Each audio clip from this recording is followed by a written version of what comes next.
नमस्कार, आप देख रहे हैं एनएमएफ न्यूज में आपके साथ शबनम। अभी तक ट्रंप के दस्तरखान पर पाकिस्तान के फील्ड मार्शल असीम मुनीर पहुंचे थे, लेकिन अब ट्रंप की गर्मजोशी से मुलाकात हुई है तुर्की के राष्ट्रपति एर्दोगन से।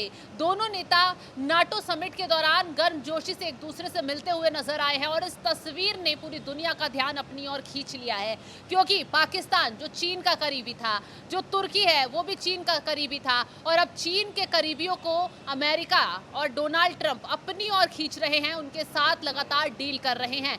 जैसे अमेरिका ने अभी हाल ही में इजराइल और ईरान के बीच युद्ध हुआ, तो अमेरिका ने कैसे इस्लामिक देशों का दौरा कर कर सभी देशों को अपनी ओर लाने का काम किया, वैसे ही ठीक अब चीन के जो करीब देश थे उनको अपनी करीब लाने का काम डोनाल्ड ट्रंप यहां पर कर रहे हैं। तो अभिषेक, जिस तरीके से ट्रंप रणनीतिक तरीके से कदम उठा रहे हैं, अब वो कदम लग रहा है कि चीन को घेरने के लिए साबित होगा। देखिए, इस बात को कई नज़रिए से, कई पहलू से समझने की ज़रूरत है। आज चाइना 19 ट्रिलियन डॉलर से ज़्यादा की अर्थव्यवस्था है, अमेरिका 30 ट्रिलियन डॉलर की अर्थव्यवस्था है। हाँ। अमेरिका के बाद अगर जीडीपी के मामले में कोई आता है, अर्थव्यवस्था के मामले में आता है, तो वो चीन ही आता है। और जिस तरीके से चीन के पास प्रोडक्शन यूनिट है, सप्लाई चेन चीन ने बनाई हुई है, वो खतरा पैदा करती है अमेरिका के लिए। क्योंकि चीन से व्यापार के पिछले दिनों अभी देखा होगा आपने, टैरिफ बम फोड़ा था, 145% का टैरिफ लगाया था, लेकिन अपने ही देश में ट्रंप घिर गए, उसे घटाना पड़ा और लगभग कहें कि चीन की शर्तों पर उसे आना पड़ा। अब देखिए, ऑपरेशन सिंदूर को ले लीजिए या फिर ईरान के साथ इजराइल का जो कॉन्फ्लिक्ट हुआ उसे ले लीजिए। चीन, रशिया, ईरान के पीछे खड़े थे। ऑपरेशन सिंदूर के दौरान रशिया भले ही न्यूट्रल था, लेकिन चीन पूरी तरीके से पाकिस्तान के पीछे खड़ा था, PL-15 मिसाइलें दे रहा था और फिलहाल 40 5th जनरेशन फाइटर जेट देने की बात कर रहा है। एर्दोगन ने भी अपने बहुत सारे जो ड्रोन्स थे, मिसाइलें थी, वो पाकिस्तान को दी, यहाँ तक कि ड्रोन ऑपरेटर्स भी दिए पाकिस्तान को। अब ये एक समीकरण है चाइना का, पाकिस्तान का, एर्दोगन का, अजरबैजान का, रशिया का। भारत के खिलाफ अगर ना जाएं, अमेरिका के खिलाफ इस जो है संगठन को अगर देखें, तो ये 4-5 देश मिलकर काम कर रहे हैं अमेरिका के खिलाफ। अब अमेरिका ये चाहता है, जिस तरीके से ट्रंप मिस्टर सीज फायर बनने की कोशिश कर रहे हैं, वो ऑपरेशन सिंदूर की बात हो या फिर ईरान इजराइल की बात हो, पहले उन्होंने कैप्चर किया पाकिस्तान को, उससे भी पहले उन्होंने कैप्चर किया बांग्लादेश को, जिससे चाइना की सीमा लगती है। बांग्लादेश को कैप्चर किया, मोहम्मद यूनुस को वहाँ भेजा, और हालांकि US एड भले ही वहाँ की बंद कर दी है, लेकिन फिर भी वहाँ मतलब वहाँ की US की आर्मी वहाँ हो या फिर म्यांमार में कुछ अपना कन्फ्लिक्ट करवाने का, विवाद पैदा करने की बात हो, मतलब इस पूरे क्षेत्र को अशांत करने की जो बात है वो सारी अमेरिका रच रहा है। फिर पाकिस्तान को लगातार अभी $400 मिलियन उन्होंने दिए हैं कि जो उनके फाइटर जेट्स हैं उनका जो रिपेयरिंग का काम है वो करवा लीजिए। बाकी ऑफर भी दिया है, F-35 खरीद लीजिए हमारे पास से। चीन का जो 5th जनरेशन है JF-35, उससे बेहतर हम विमान आपको देंगे। और अब तुर्की, देखिए तुर्की के पास, तुर्की एक तो सबसे पहला नाटो का सदस्य है, और जब किसी को भी नाटो में एंट्री करवानी होती है, फिलहाल 32 देश वहाँ मौजूद हैं, तो सभी देशों की सहमति ज़रूरी होती है।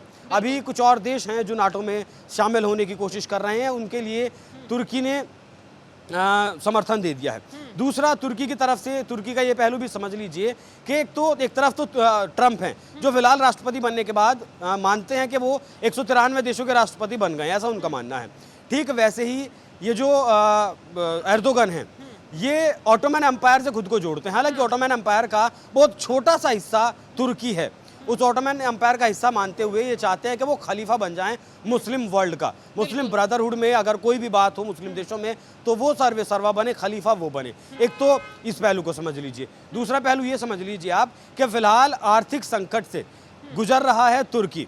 नाटो देश का भले ही मेंबर है और देशों की भले ही मदद कर रहा है। आपने देखा होगा अक्सर कि मतलब बड़ाई दिखाने के चक्कर में जिस तरीके से अमेरिका है, $30 ट्रिलियन की उसकी अर्थव्यवस्था है और $36 ट्रिलियन का उसके ऊपर कर्जा है, क्योंकि वो प्रभाव बनाना चाहता है दुनिया में। US एड जिस तरीके से दुनिया के तमाम देशों को दिया करता था, वो इसलिए दिया करता था क्योंकि आने वाले वक्त में जब भी ज़रूरत वोटिंग के आधार पर आए या फिर दबदबा बनाने की बात आए, तो अमेरिका का वो दबदबा बना रहे। ठीक वही काम एर्दोगन भी करने की कोशिश कर रहे हैं। वो पाकिस्तान को हथियार मुहैया करवाने की बात से आप समझ सकते हैं, अजरबैजान को कुछ आर्थिक सहायता देने की बात हो, उससे आप समझ सकती हैं।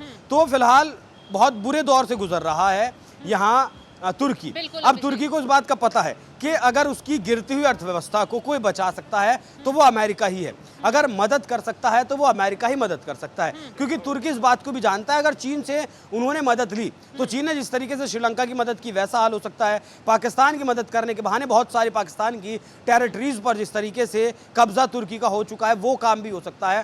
तो आर्थिक तौर पर मदद नहीं लेना चाहता है तुर्की। वहीं बीआरआई का जो प्रोजेक्ट चल रहा है, लगभग सैकड़ों देशों में बीआरआई का प्रोजेक्ट चल रहा है, और आपने एक दिन बताया भी था कि लगभग 45-50 देशों को कर्जा भी दिया हुआ है बीआरआई के अंतर्गत। सीपैक जो पाकिस्तान से होकर गुजर रहा है उसे भी काउंटर करने की कोशिश है अमेरिका की कि ये जो इतना बड़ा प्रोजेक्ट सैकड़ों देशों में से यूरोप में सीधा चाइना से जाना है उसे किसी तरीके से काउंटर किया जा सके, और तुर्की उसके लिए एक कहें कि की फैक्टर साबित हो सकता है बीआरआई को भी काउंटर करने के लिए। तो बहुत सारे फैक्टर हैं। जो गर्मजोशी के साथ तस्वीर आपने दिखाई, जिस गर्मजोशी से मुलाकात एर्दोगन और ट्रंप की हुई है, वो गर्मजोशी इन 3-4 पहलुओं को समझाने के लिए शायद काफी है। अभिषेक, अभी दोनों देशों के बीच में ट्रंप की और एर्दोगन की मुलाकात में कई क्षेत्रों में समझौते भी हुए हैं। कहा जा रहा है कि रक्षा क्षेत्र में एक बड़ा समझौता हुआ है, और सबसे बड़ी बात तो है कि तुर्की अपनी रक्षा क्षेत्र में पावर बढ़ाने की कोशिश लगातार कर रहा है। हाँ, मतलब $100 बिलियन के आसपास ये अपना व्यापार 2030 तक दोनों देश पहुंचाने की कोशिश कर रहे हैं। बीते दिनों जैसे इजराइल ने ग्रेटर इजराइल का मैप जारी किया था, उस मैप के जरिए कहीं ना कहीं तुर्की की जमीन को अपना बताने की कोशिश की थी काफी हद तक, जिसके बाद तुर्की में हड़कंप मच गया,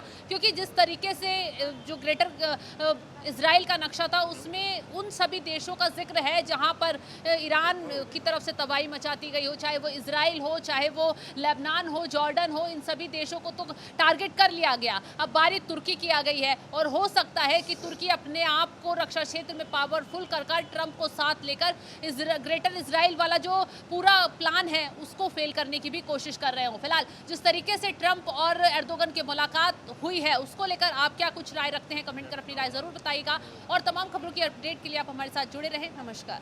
That's not allowed. No way. Can we take photos for the president? Nope. These are official photographers. They're posing. That's not allowed. No way. Can we take photos for the president? Nope.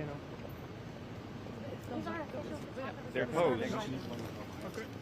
That's not allowed. No way. Can we take photos for the president?